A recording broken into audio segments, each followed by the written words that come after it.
Assalamualaikum warahmatullahi taala wabarakatuh. Saya di sini Muhammad Farid Faizin. Selaku leader di dalam CashFX Team Faizin. Jadi seperti mana yang telah dijanjikan tengah hari tadi, saya akan membuat satu video untuk menerangkan kepada semua yang bakal menjadi leader kenapa kita mengambil rate sebanyak 1.5 to convert to Singapore dollar when we are purchasing CashFX punya package. So I'm gonna go into my Google. Alright, sini saya ada buat satu kajian tadi. So it's over here, Denaris machine fee. Denaris machine is the Bitcoin crypto machine, alright, yang ada kat dalam Singapore, and they are in a few places in across the country lah, in Singapore. So kalau kat sini kita nak tengok dulu berapa diorang charge kita for the fee, the admin fee when we are purchasing. So I'm going to select here. Go all the way down. We are talking about buying Bitcoin. Kita turun bawah sekali.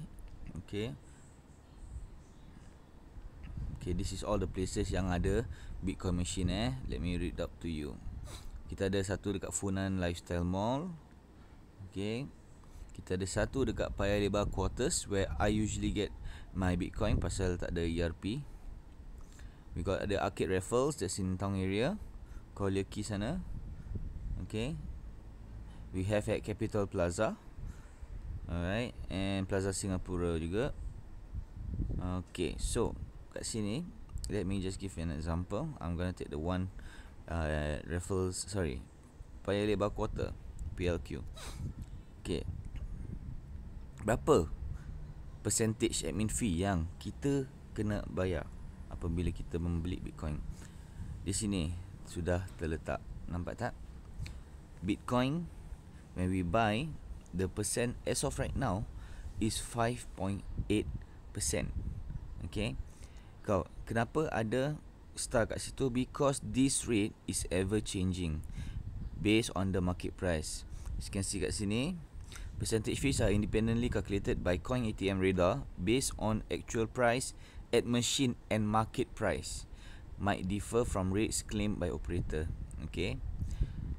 So lepas gini kita pergi dekat calculator. Kita nak tengok kalau sebetul-betulnya currency 1 US dollar is equivalent to berapa?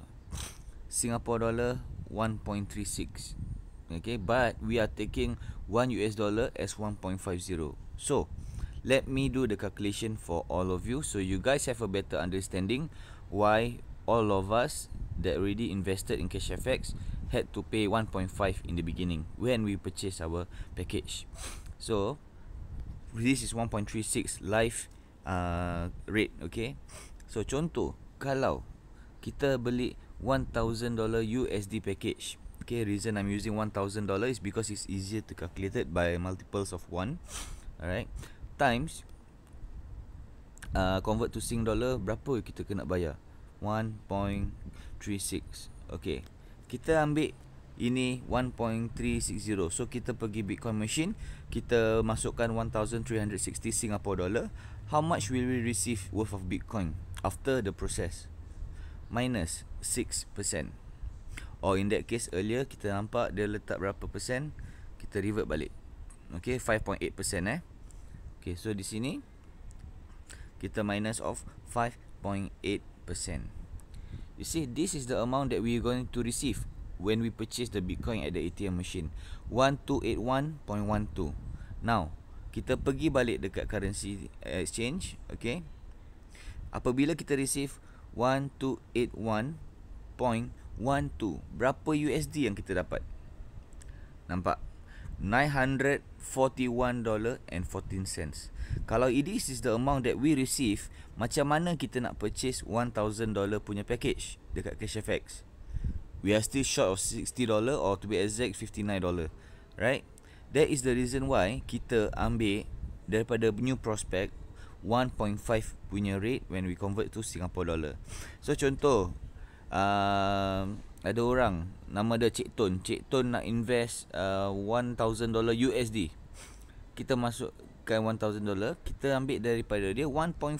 We collect for her because we are going to purchase Bitcoin for her.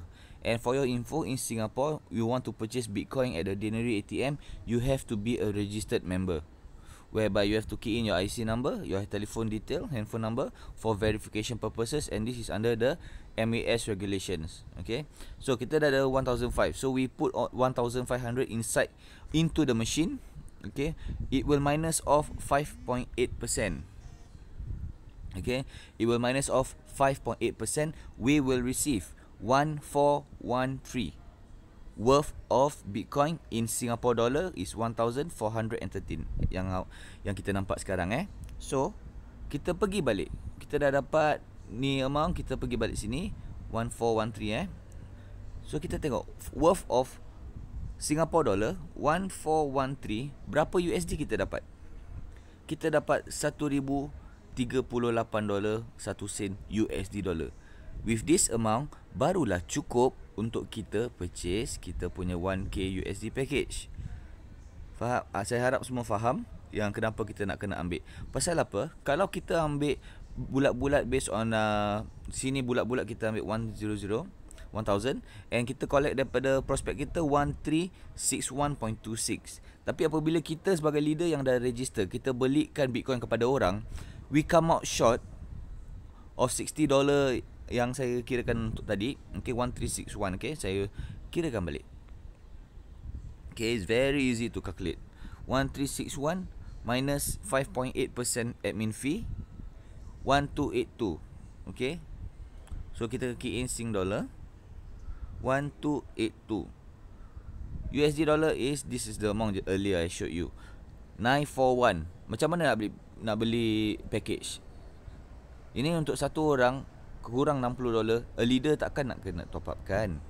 Okay, kalau a leader jaga 10 orang kat bawah, $60 dah jadi $600. It doesn't make sense for the leader to lose out money. And this is sharing to you guys, because one day kalau you guys jadi leader, you guys need to understand what's gonna happen kalau kita ambil exact amount based on XE converter punya rate. Okay, harga semasa. We need to take consideration of the admin fee when we are purchasing. So that's the reason why we ambil 1,500. Okay, after the 6% or 5.8% admin fee, okay, depending on the harga semasa, percentage yang diorang charge kita, we will still have a buffer of $38. Okay, to assist in our prospect to purchase dia punya package price and also buy the Bitcoin. Okay, one last time, final calculation. USD 1K package, take 1.5 1,005 minus of 5.8%. Alright, 1,413 Sing dollar worth of Bitcoin after the admin fee. 1,413 kita tukar kat sini in Sing dollar, 1,413 kita akan dapat USD 1037.88. Harga dia baru turun pasal ini live update every minute. Tengok kat sini ya, forex market is always moving, okay, based on supply and demand. Alright, so sekarang dia dah turun $37, but we already have $1,037.88 to help our prospect purchase the 1K package. Ada balance $37, we return back to the prospect. Kita masukkan balik dalam prospect punya Coinomi wallet, and all this will go through via their own Coinomi wallet. Okay, so saya harap ramai semua di sini dah boleh dapat faham kenapa, and I am being very transparent as I could be. No hidden fee, no gimmicks, no nothing. Semua orang boleh dapat gambaran yang sama. Saya haraplah semua orang dapat gambaran yang sama selepas video ini. Okay, okey lah, itu saja. Kalau ada apa-apa soalan lagi, boleh sila PM tepi. Okey, boleh PM saya, ataupun boleh juga kongsikan awak punya concerns dalam tim Faizin untuk ramai-ramai manfaat satu ilmu yang baru dalam bidang platform kripto dan forex ni. InsyaAllah. Terima kasih. Assalamualaikum.